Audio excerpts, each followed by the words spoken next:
মথুরার রাজকারেং ভিন্ন করি এই উজ্জ্বল মহারত্ন অর্পণ করিল তোমার অতিকে আজলিতায় তার অভস্র দুঃখ দেন মোর মুখলৈ চাই এয়াই তোমাৰ ওচৰত মোৰ একান্ত মেয়ে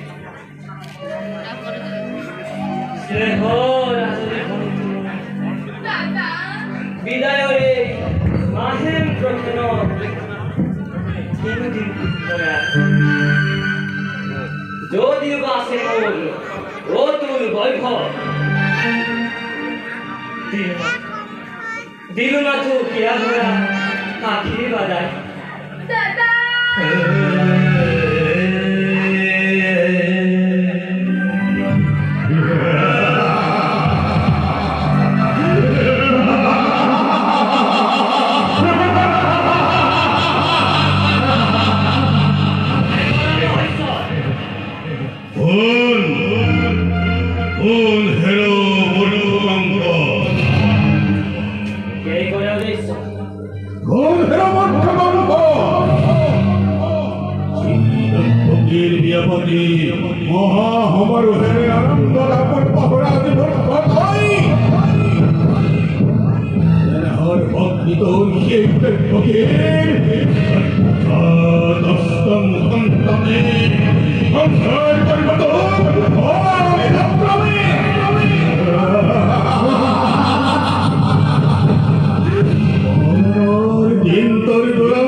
ইমান আনন্দ উল্লাহৰ মাজত তোমাক চিন্তিত দেখিছো কিয়?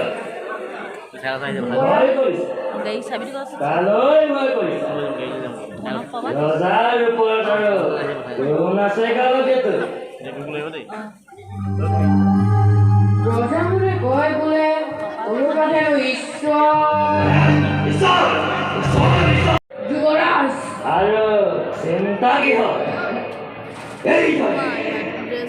এইদৰে বসুদেৱে এদিন মোৰ হাতত চৈপকীৰ গৰ্ভজাত অস্ত্ৰ তুলি দিবহি। চাব কাৰণে এই কংসই কি তাৰ মূৰ্তি ধাৰণ কৰি তাক মানৱৈৰিক সম্ভাষণ জনাব। বৈঠহিলাত আচানি আনকি চট পতাবলৈ সময় নাপায় ঘূৰি যাব কংসৰ প্ৰাণবৈৰী প্ৰাণ কেনিবা উঠাই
কন্যা সন্তান হে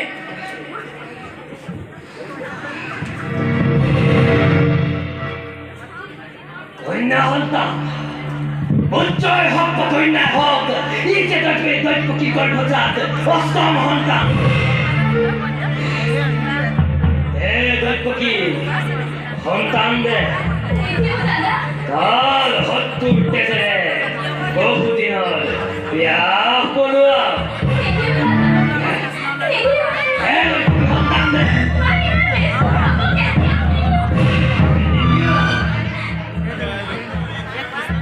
তাৰ চকুৰ পানীৰে এই কংকক লক্ষ্য বিমুখ কৰিব নোৱাৰ। দৈপকী সন্তান দে।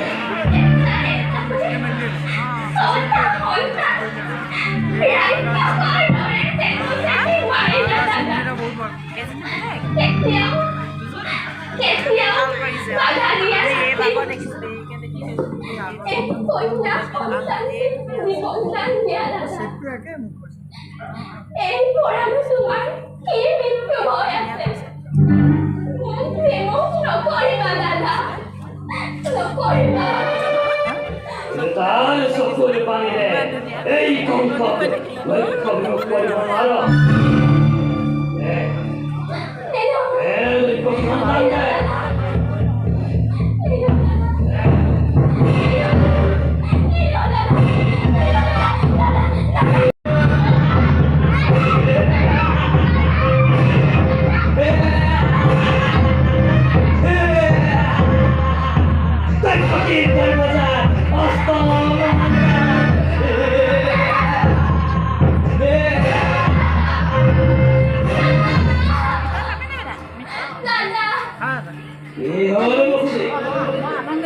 মোক দেখিলে মানুহবোৰে আকৌ হেৰি কৰিব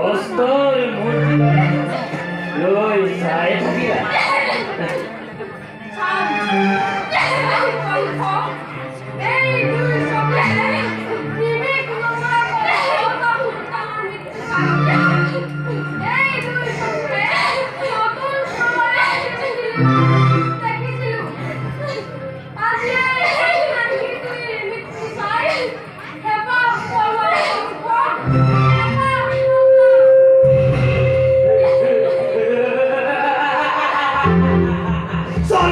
দেবতা কৈত্যৰ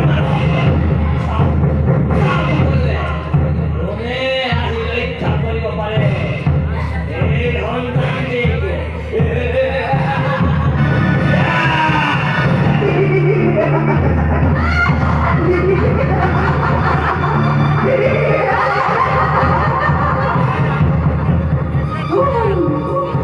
কোন হেনো মোৰ ককাংক কালি ৰাতি য'তে ত'তে উপদিছে তোৰ প্ৰাণৰ বলি মৃত্যু তোৰ অতি ওচৰত কিদৰে বাধা দিবি তই বালিৰ ভেটাই